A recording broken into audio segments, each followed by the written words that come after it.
Hello dear students last lecture में हमने physical quantity और उनके टाइप्स की बात की थी, जो कि fundamental physical quantity and derived physical quantity and system of units का भी डिस्कशन स्टूडेंट्स हमने कर लिया था। स्टूडेंट्स आज हम बात करेंगे डायमेंशंस ऑफ फिजिकल क्वांटिटी की। ठीक है ना। Dimension of physical quantity.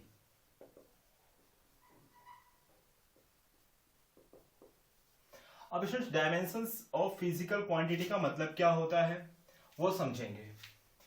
Students physical quantities को मैं फंडामेंटल क्वांटिटी में एक्सप्लेन करूं, उसी को हम डायमेंशंस ऑफ फिजिकल क्वांटिटी कहते हैं। यानी आप कह सकते हो इस तरीके से, an expression for physical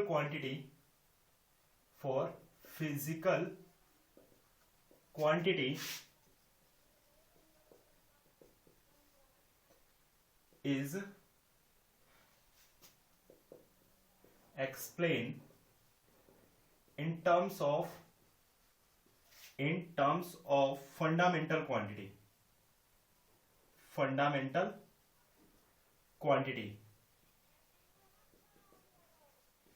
is called dimension equation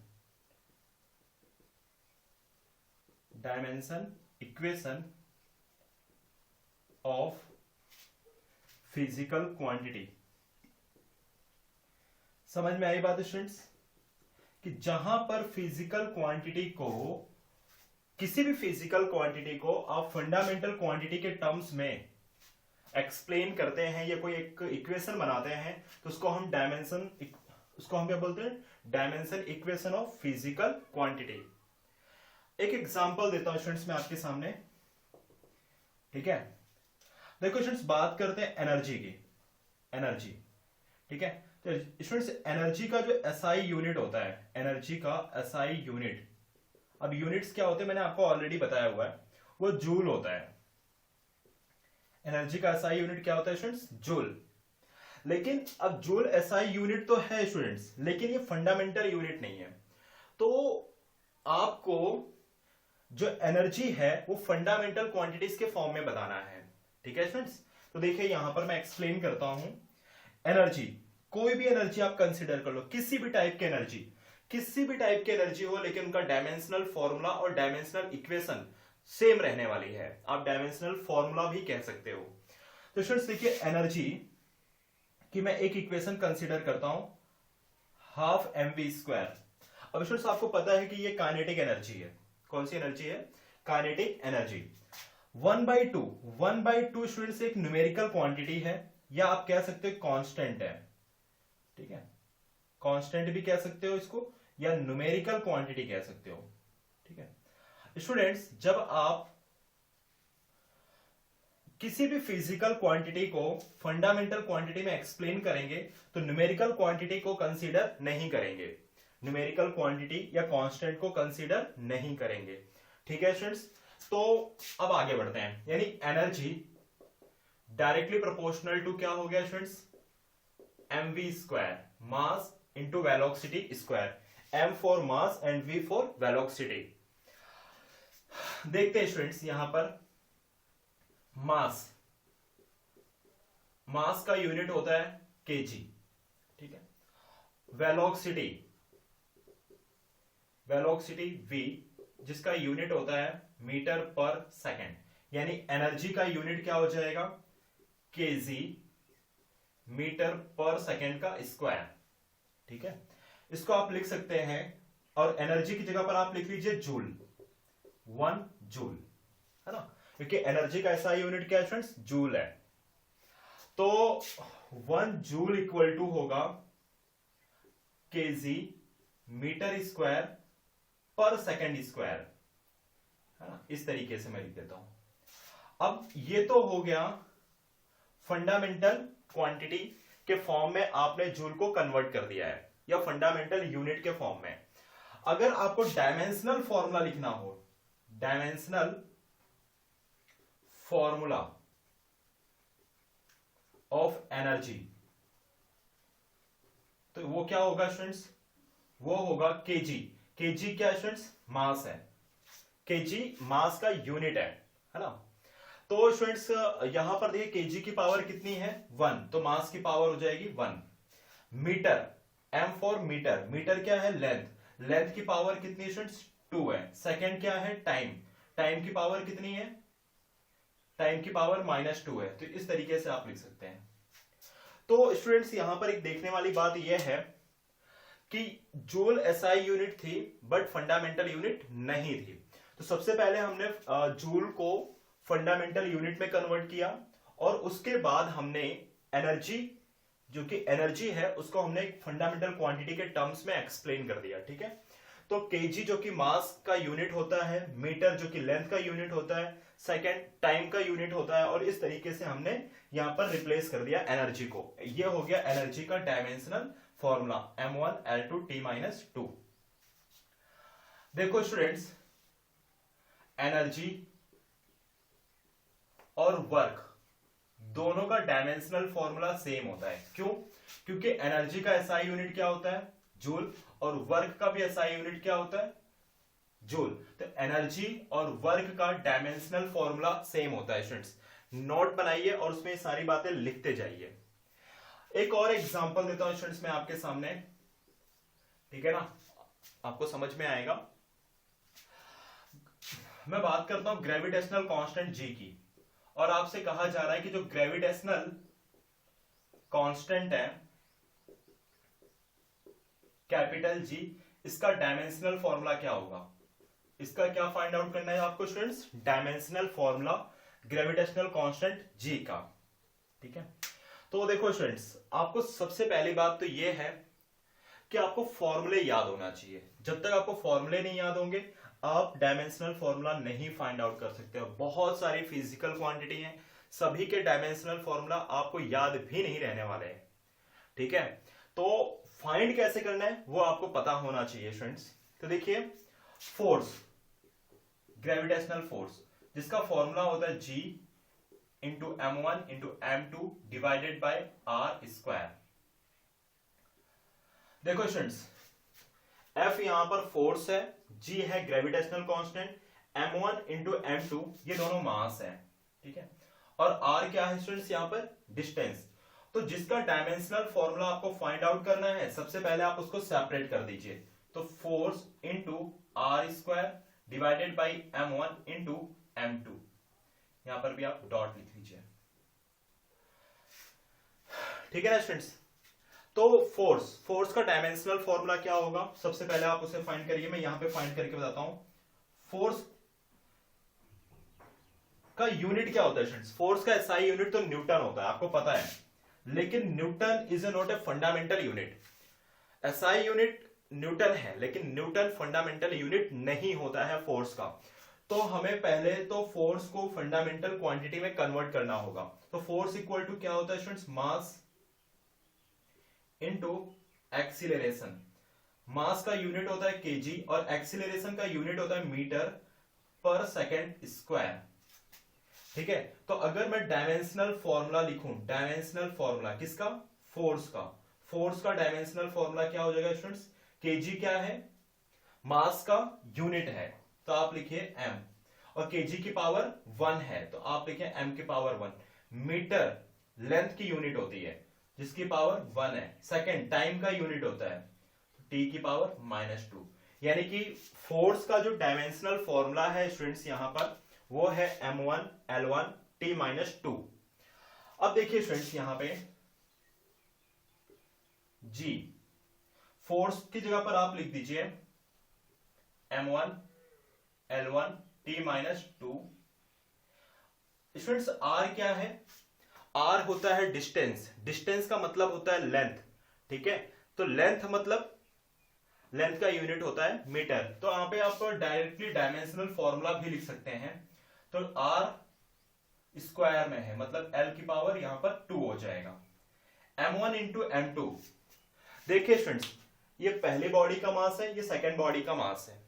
लेकिन एक बात आपको स्टार्टिंग में ही मैंने बता दी है कि जब भी आप डायमेंशनल फॉर्मूला फाइंड आउट करोगे या डायमेंशनल क्वांटिटी फाइंड आउट करोगे किसी भी फिजिकल क्वांटिटी के लिए, तो न्यूमेरिकल क्वांटिटी को कंसीडर नहीं करेंगे आप। डायमेंशनल फॉर्मूला फाइंड आउट करने के टाइम पर न्यूमेरिकल क्वांटिटी को कंसीडर नहीं करेंगे आप, ठीक है। तो m1 मतलब मास, मास का यूनिट केजी। m2 भी क्या है, मास, मास का यूनिट केजी, यानी केजी इंटू केजी क्या हो जाएगा, केजी स्क्वायर हो जाएगा, केजी इंटू केजी स्क्वायर, और केजी मास का यूनिट होता है। तो आप लिख लेंगे यहां पर m की पावर 2, और इसी तरीके से यहां पर भी लिख दीजिए स्टूडेंट्स l की पावर 2। तो g का डायमेंशनल फॉर्मूला क्या बनेगा स्टूडेंट्स, देखिए m की पावर 1 ऊपर ऑलरेडी है, तो आप लिखेंगे m 1 माइनस 2 l 1 प्लस 2, ये वाला 2। आपको पता है ना स्टूडेंट्स कि पावर क्या होंगी, नीचे की कोई वैल्यू अगर ऊपर जाएगी तो वो माइनस में आ जाएगी, और अगर इन देखिए स्टूडेंट्स इन दोनों का बेस अगर सेम है और ये दोनों मल्टीप्लिकेशन में है तो दोनों की पावर ऐड हो जाएगी। बेसिक मैथमेटिक्स में आप पढ़ोगे इसको, ठीक है। मैथमेटिकल टूल्स में सर आपको एक्सप्लेन कर देंगे स्टूडेंट्स, ठीक है। तो देखिए स्टूडेंट्स यहां पर जो g है उसका डायमेंशनल फॉर्मूला बनेगा m माइनस 1 l की पावर 3 और t की power minus 2। This is the dimensional formula of gravitational constant. Okay students, इसको नोट कर लीजिए, फिर मैं कुछ और एग्जांपल लेता हूं डायमेंशन ऑफ फिजिकल क्वांटिटी आपके सामने एक्सप्लेन करने के लिए, ठीक है।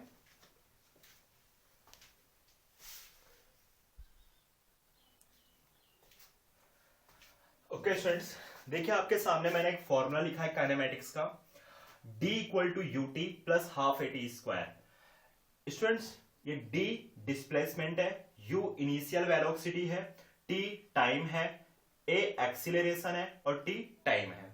रिपीट करता हूं, d for displacement, u for initial velocity, t for time, a for acceleration, again t for time. अब आपको यह बताना है क्या ये वाली इक्वेशन डायमेंशनली करेक्ट है या नहीं है, डायमेंशनली करेक्ट है या नहीं है, यह आपको बताना है। देखो स्टूडेंट्स, सबसे पहले मैं एक कंसेप्ट की बात बताता हूं आपको। कंसेप्ट क्या है, कंसेप्ट यह है कि अगर मैं लेंथ प्लस लेंथ करूं, ठीक है, तो आपको इक्वल टू में लेंथ ही मिलेगी। एक एग्जांपल से देखो ये बात, 4 meter plus 6 meter equal to क्या आएगा स्टूडेंट्स, 10 मीटर, ठीक है। स्टूडेंट्स एक बात आपको समझनी पड़ेगी कि मैंने स्टार्टिंग में कह दिया था आपसे कि न्यूमेरिकल क्वांटिटी को कंसीडर मत करो डायमेंशनल फॉर्मूला फाइंड आउट करने के टाइम पर। तो स्टूडेंट्स ये मीटर है, मीटर लेंथ होती है, ये वाली मीटर भी क्या है, लेंथ है, दोनों को आप ऐड करोगे तो फाइनली आपको क्या मिलेगा, फाइनली भी आपको लेंथ मिलेगी। अगर स्टूडेंट्स मैं यहां पर 6 मीटर माइनस 4 मीटर कर दूं तो इक्वल टू भी आपको क्या मिलने वाला है, यहां पर 2 मीटर। न्यूमेरिकल क्वांटिटी को कंसीडर नहीं करना है स्टूडेंट्स, तो ये भी क्या है, लेंथ, ये भी है लेंथ, तो length minus length equal to क्या आ रहा है स्टूडेंट्स, लेंथ, ठीक है। लेकिन एक चीज आपको क्लियर हो जानी चाहिए कि एडिशन और सब्ट्रैक्शन ऑलवेज सेम यूनिट की क्वांटिटी का ही होगा। जैसे मैं पहले तो ये अपनी बात लिख देता हूं, आपको ये ध्यान रखना है, always addition and subtraction is possible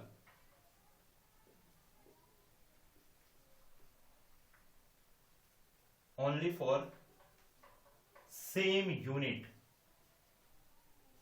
of physical quantity.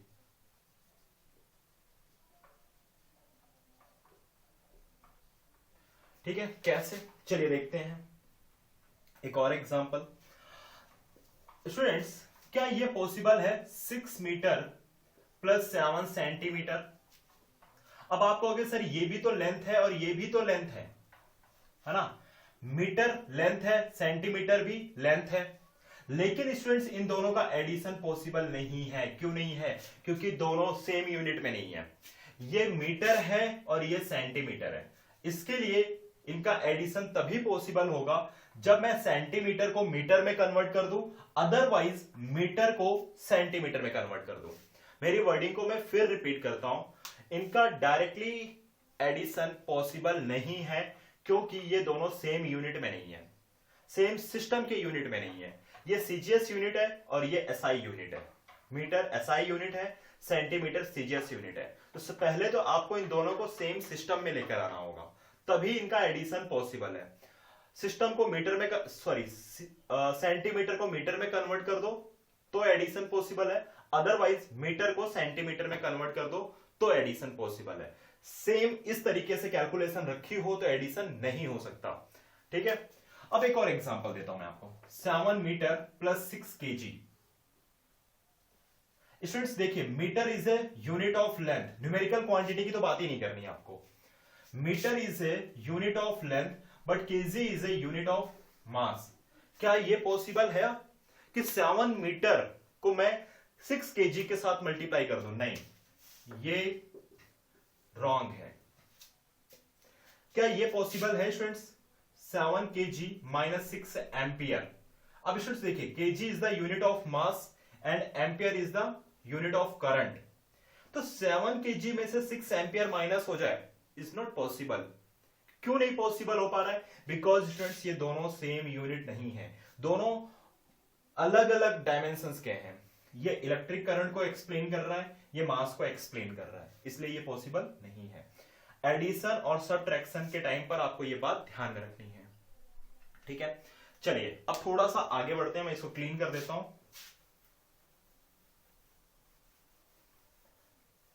ये आपके लिए कंसेप्चुअल बातें थी। अब हम बात यहां पर करते हैं। देखो स्टूडेंट्स, पहले तो आपको ये चेक करना है कि डायमेंशनली करेक्ट है या नहीं है, वो हम कर लेंगे। स्टूडेंट्स ये क्या है? डी क्या है? डिस्प्लेसमेंट। ये डिस्प्लेसमेंट कैसे मिला? स्टूडेंट्स ये वाला जो टर्म है और इस वाले टर्म को ऐड करके मिला है। देखिए ध्यान से, अगर डी क्या है स्टूडेंट्स? डिस्प्लेसमेंट, तो आपको समझना होगा कि यूटी भी क्या है? यूटी भी डिस्प्लेसमेंट ही है। कैसे? और 80 स्क्वायर, मैं नंबर्स की बात नहीं करूंगा, वो भी क्या है? वो भी डिस्प्लेसमेंट ही है। अब आपको ये बात समझ में नहीं आएगी, समझाता हूं मैं। थोड़ी देर पहले मैंने आपको क्या बताया था कि length plus length equal to length. Students अगर ये वाला टर्म लेंथ का है तो ये वाला टर्म किसका होगा? लेंथ का है, और ये वाला टर्म भी किसका होगा? लेंथ का। उसी तरीके से अगर ये डिस्प्लेसमेंट है तो ये भी डिस्प्लेसमेंट है और ये भी डिस्प्लेसमेंट है। प्रूफ करके देखते हैं। डिस्प्लेसमेंट का यूनिट क्या होता है स्टूडेंट्स? मीटर होता है। ठीक है, u इनिशियल वेलोसिटी है और t है टाइम। तो वेलोसिटी का यूनिट क्या होगा? मीटर पर सेकंड, और टाइम का यूनिट क्या होगा स्टूडेंट्स? सेकंड। तो सेकंड से सेकंड कैंसिल, यूनिट क्या मिला आपको? मीटर। दैट मींस कि ये d क्या है? मीटर। ut में क्या आया सॉल्व करके? मीटर। अब ये वाला टर्म देखते हैं, 80 स्क्वायर। ए क्या है? एक्सीलरेशन, टी क्या है? टाइम। तो एक्सीलरेशन का यूनिट क्या होता है students? Meter per second square multiply t square. T square मतलब कि सेकंड स्क्वायर, सेकंड स्क्वायर से second square cancel, equal to में क्या है आपको स्टूडेंट्स? मीटर। यानी ये वाला जो टर्म है ये भी क्या है? मीटर। तो आपको समझ में आ रहा है कि डायमेंशनली ये बिल्कुल करेक्ट है, क्योंकि meter plus meter equal to meter आया। यानी कि ये भी लेंथ को एक्सप्लेन कर रहा है, ये वाला टर्म भी लेंथ का हुआ और ये वाला टर्म भी लेंथ का हुआ। क्लियर है? एक और एग्जांपल रखता हूं मैं आपके सामने और बेहतर तरीके से समझने के लिए। अगर स्टूडेंट्स मैं लिखूं यहां पर f equal to a x plus b x square, और मैं कहूं find dimension of a and b, a और बी का डायमेंशन फाइंड आउट करिए, और यहां पर ए एंड बी कांस्टेंट है, F फोर्स है और X डिस्टेंस है। क्या मेरी बात समझ में आ रही है स्टूडेंट्स?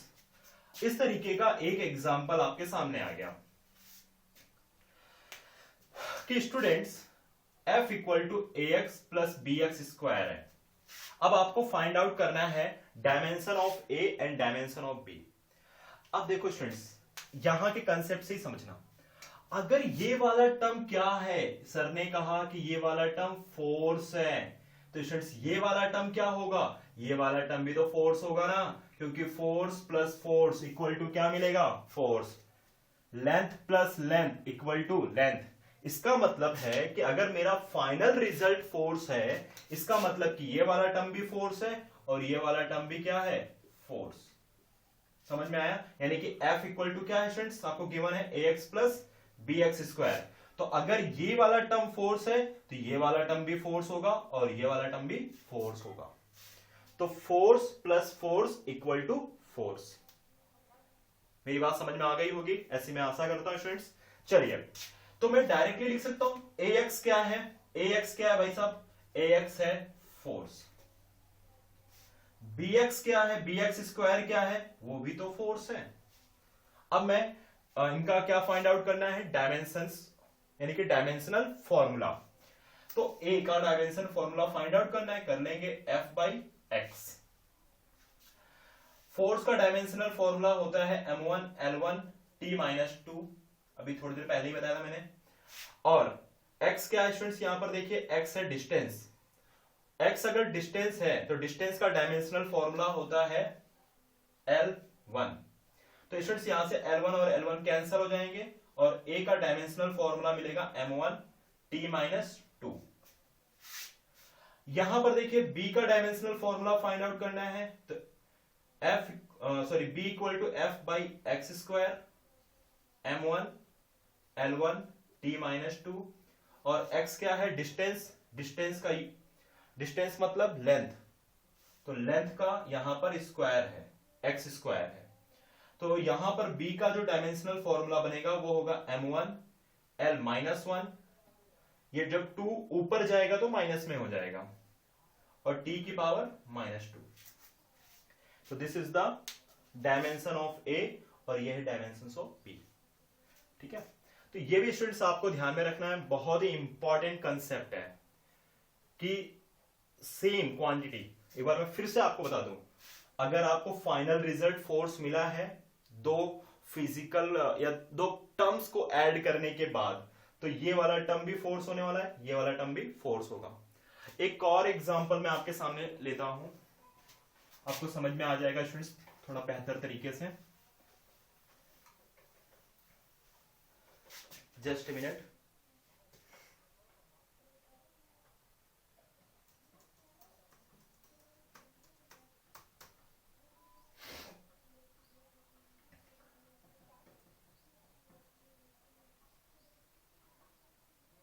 ओके, देखिए स्टूडेंट्स एक बहुत ही पॉपुलर एग्जांपल है, P plus a by v square into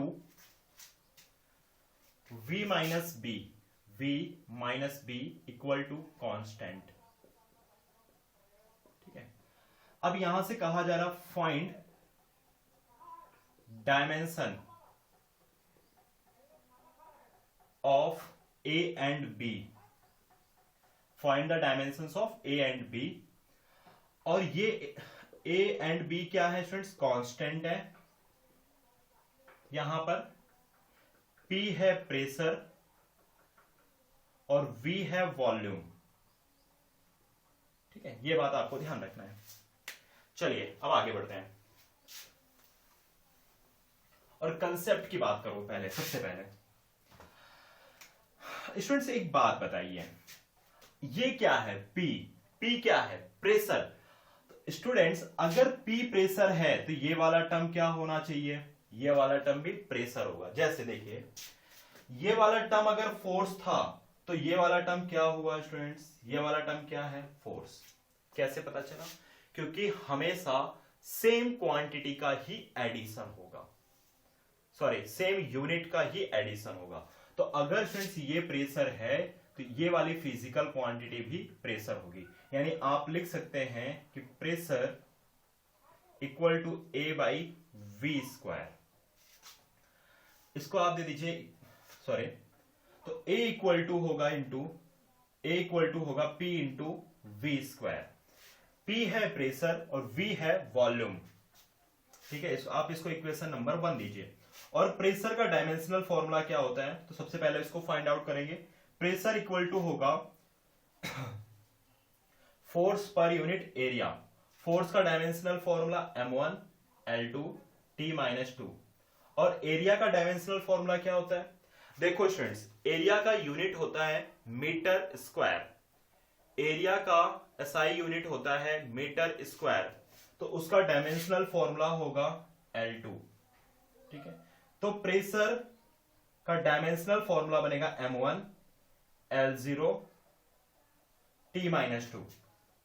ठीक है स्टूडेंट्स, प्रेशर, सॉरी मिस्टेक हुई यहां पे, फोर्स का डायमेंशनल फॉर्मूला होता है M1 L1 T-2, यानी स्टूडेंट्स यहां पर आ जाएगा -1, sorry M1 L-1 T-2। This is the dimensional formula of pressure. एक और चीज मैं एक बार फिर से लिख दूं, एरिया का डायमेंशनल फॉर्मूला होता है L2 और वॉल्यूम का डायमेंशनल फॉर्मूला होता है स्टूडेंट्स L3, है ना। क्यों? क्योंकि वॉल्यूम होता है एरिया इंटू लेंथ या मीटर क्यूब। वॉल्यूम का एसआई यूनिट होता है मीटर क्यूब, तो वॉल्यूम का डायमेंशनल फॉर्मूला हो जाएगा L3 और एरिया का एसआई यूनिट होता है मीटर स्क्वायर, तो इसके लिए उसका डायमेंशनल फॉर्मूला होगा L⁻²। चलिए स्टूडेंट्स, अब देखो यहां पे ए के डायमेंशन देखते हैं। प्रेशर की जगह पर ये वाली वैल्यू पुटअप करो, M1 L-1 T-2। वॉल्यूम के प्लेस पर आप ये वाली वैल्यू रखो L3, और वॉल्यूम यहां पर देखो स्टूडेंट्स स्क्वायर में है, तो ये वाला टर्म हो जाएगा M1 L-1 T-2 और स्टूडेंट्स ये हो जाएगा L6, है ना, 3 × 2 हो जाएगा। तो डायमेंशनल फॉर्मूला बनेगा स्टूडेंट्स यहां पर M1 L5 T-2। इन दोनों का बेस सेम है, तो पावर क्या हो जाएगी स्टूडेंट्स यहां पर ऐड हो जाएगी। तो this is the dimensional formula of A. Clear हुआ स्टूडेंट्स? चलिए अब थोड़ा सा आगे और बढ़ते हैं, इसको मैं एक बार और क्लीन कर देता हूं।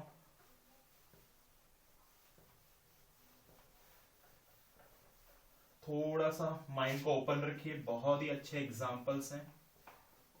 अब हमें बी के डायमेंशन फाइंड आउट करना है। बी देखो स्टूडेंट्स, ये वाला टर्म ध्यान से देखिए, अगर ये वाला टर्म वॉल्यूम है तो दिमाग पे जोर डालो, ये कौन सा टर्म होगा? वॉल्यूम, क्योंकि हमेशा सेम फिजिकल क्वांटिटी का एडिशन और सब्ट्रैक्शन होता है। वॉल्यूम का एडिशन वॉल्यूम के साथ होगा, रिजल्ट आएगा वॉल्यूम। प्रेशर का एडिशन प्रेशर के साथ होगा, रिजल्ट आएगा प्रेशर। तो स्टूडेंट्स इसका मतलब हुआ कि B इक्वल टू क्या है?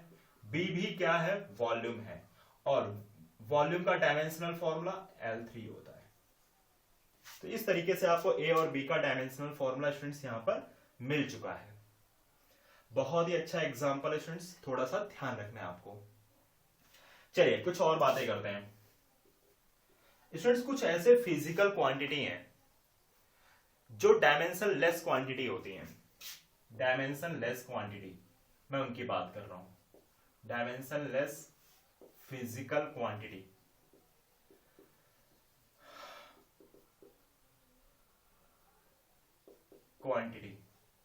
ठीक है। सबसे पहले बात करता हूं मैं रिफ्रैक्टिव इंडेक्स की। आप सबने इसका नाम जरूर सुना होगा, ऑप्टिक्स चैप्टर में बहुत बार आया है। रिफ्रैक्टिव इंडेक्स, जिसको हम रिप्रेजेंट करेंगे स्टूडेंट्स म्यू से, और म्यू इक्वल टू होता है C/V, है ना। तो स्टूडेंट्स C क्या है? C है speed of light in vacuum, और V क्या है स्टूडेंट्स? V है speed of light in medium, ठीक है ना। तो स्टूडेंट्स यहां पर देखिए जो स्पीड है, यानी ये भी स्पीड है और ये भी स्पीड है, तो दोनों का एसआई यूनिट तो सेम होगा ना स्टूडेंट्स। यानी कि स्पीड है तो उसका यूनिट भी मीटर पर सेकेंड होगा।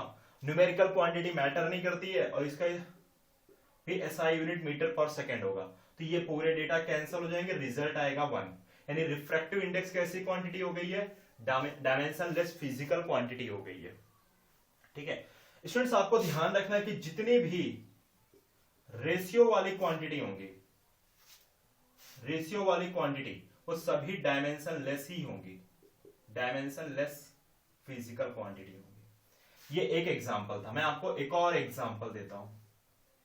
स्ट्रेन, स्ट्रेन आपने नाम जरूर सुना होगा। स्ट्रेन की अगर मैं बात करूं तो ये मान लेते हैं कि change in length divided by original length. अब स्टूडेंट्स चेंज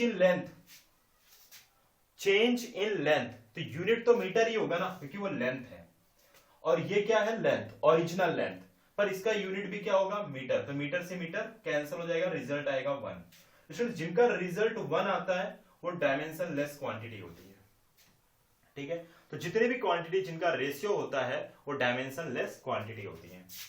एक और एग्जांपल देखिए, एंगल क्या है, आर्क अपॉन रेडियस। तो आर्क मतलब लेंथ होता है, तो लेंथ का यूनिट मीटर, रेडियस का यूनिट भी मीटर होता है, तो मीटर से मीटर कैंसिल हो गया, और एंगल भी कैसी क्वांटिटी हो गई, डायमेंशन लेस क्वांटिटी हो गई। तो आपको ध्यान रखना है कि जितने भी ट्रिग्नोमेट्री फंक्शन है, जैसे कि sine theta, cos theta, tan theta, ये सभी के सभी क्या हो जाते हैं स्टूडेंट्स, ये सभी हो जाते हैं डायमेंशन लेस क्वांटिटी। ठीक है स्टूडेंट्स, ये चीज आपको क्लियर होनी चाहिए, क्वांटिटी। अब एक और एग्जांपल लेते हैं, एग्जांपल नंबर 4। देखो स्टूडेंट्स, सपोज करो कि e की पावर अल्फा है, और ये e क्या है, e है आपका एक्सपोनेंट। आपने बहुत सारे एग्जांपल ऐसे देखे होंगे। तो स्टूडेंट्स ये जो e की पावर कुछ भी हो, इट डजंट मैटर, लेकिन जितने भी एक्सपोनेंट वाली क्वांटिटी होती है, वो सभी भी क्या होती हैं, वो सभी भी डायमेंशन लेस क्वांटिटी होती है। कैसी क्वांटिटी होती है स्टूडेंट्स, डायमेंशन लेस क्वांटिटी होती है। और ये सारी बातें मैं आपको एग्जांपल के थ्रू एक्सप्लेन करूंगा। कैसी क्वांटिटी हो गई, डायमेंशन लेस क्वांटिटी। तो कोई भी फिजिकल क्वांटिटी, चाहे वो रेशियो में हो या एक्सपोनेंट में हो, एंगल के फॉर्म में हो, वो सभी के सभी डायमेंशन लेस क्वांटिटी ही होती हैं स्टूडेंट्स। ठीक है, तो एक बार आप इसे नोट करो, फिर आगे हम कंटिन्यू करते हैं और इसको प्रूफ करके देखते हैं, ये वाले टर्म को।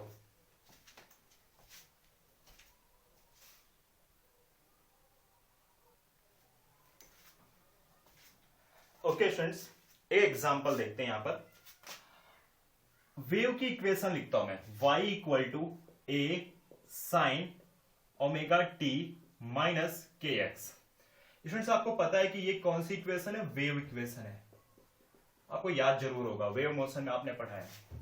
y क्या होता है स्टूडेंट्स, डिस्प्लेसमेंट होता है, a होता है एम्पलीट्यूड, ठीक है, sine bracket omega t minus k x.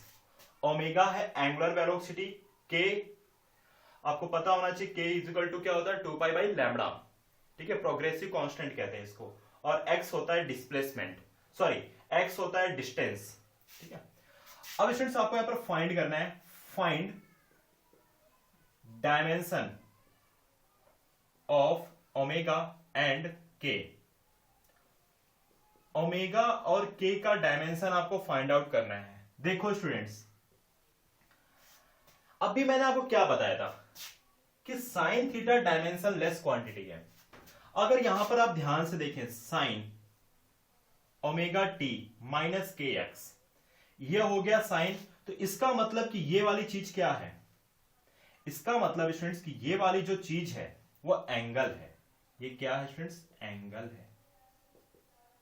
क्या है स्टूडेंट्स, एंगल। अगर ये पूरा का पूरा टर्म एंगल है, तो इसका मतलब कि ओमेगा टी इक्वल टू भी क्या होगा, एंगल, और के एक्स इक्वल टू भी क्या होगा, एंगल।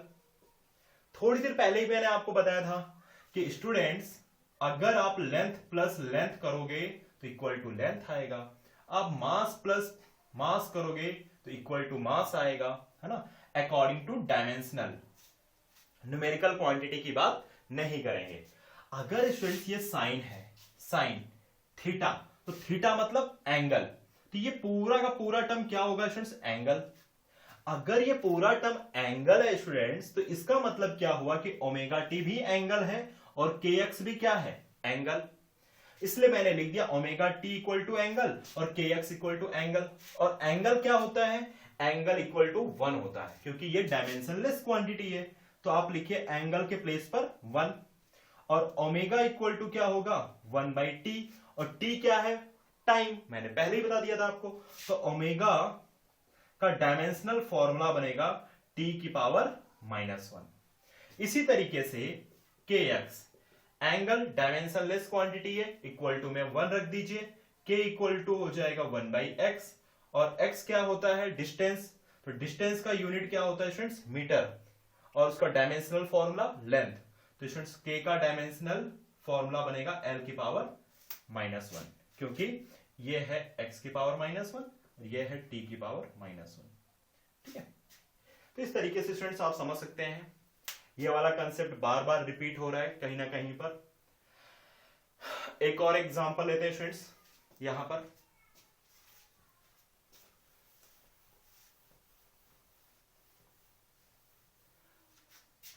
सपोज करो स्टूडेंट्स यहां पर एक फॉर्मूला लिखता हूं मैं, I equal to I naught e की power minus alpha into t. इस तरीके की मैंने कोई इक्वेशन लिख दी है ना। I क्या है स्टूडेंट्स यहां पर, करंट। I है instantaneous current, I non maximum current है, अल्फा कोई भी ऐसा टर्म है, और T है टाइम। तो आपसे कहा जा रहा है find dimension of alpha. Students दिमाग पे जोर डालो, ये इलेक्ट्रिक करंट है, ये भी इलेक्ट्रिक करंट, डजंट मैटर। आपसे क्या कहा गया है कि जितनी भी एक्सपोनेंट वाली क्वांटिटी होती, चाहे यहां पर मैं कुछ भी लिख दूं, आप टी अल्फा की जगह अगर मान लो टी होता, या कुछ भी मान लो आर है, चलो हटाओ, 100 बात की एक बात, आर है, कंफ्यूज नहीं होना है आपको। एक्सपोनेंट वाली जितनी भी क्वांटिटी होती है सब के सब क्या होते हैं स्टूडेंट्स, डायमेंशनलेस। तो आप लिख सकते हैं e की power minus alpha t equal to क्या हो गया, डायमेंशनलेस हो गई, डायमेंशनलेस क्वांटिटी है। इसका मतलब कि डायमेंशनलेस क्वांटिटी है, तो इसको आप रिप्लेस कर सकते हो 1 के साथ, यानी कि आप लिख सकते हो अल्फा टी इक्वल टू होगा 1। साइन मैटर नहीं करता, क्योंकि हमें क्या फाइंड आउट करना है, डायमेंशंस फाइंड आउट करने हैं। न्यूमेरिकल क्वांटिटी और साइन की बात नहीं होगी स्टूडेंट्स। तो एक्सपोनेंट वाली सभी क्वांटिटी क्या होती है, डायमेंशनलेस। तो यानी कि अल्फा टी इक्वल टू क्या हो जाएगा, 1। ठीक है स्टूडेंट्स, तो अल्फा जिसका डायमेंशन आपको फाइंड आउट करना था 1/t, टी की पावर -1। तो अल्फा का डायमेंशनल फॉर्मूला हो जाएगा, टी क्या था स्टूडेंट्स यहाँ पर, टाइम, और टाइम का यूनिट होता है सेकंड, और डायमेंशनल फॉर्मूला होता है टी, और यहाँ पे टी की पावर -1 है, इसके लिए ये टी की पावर, कैपिटल टी की पावर -1 होगा। तो जितने भी एक्सपोनेंट वाली क्वांटिटीज होती हैं वो भी डायमेंशनलेस क्वांटिटी होती है। ओके स्टूडेंट्स, तो आप इन दोनों एग्जांपल को नोट कर लीजिए।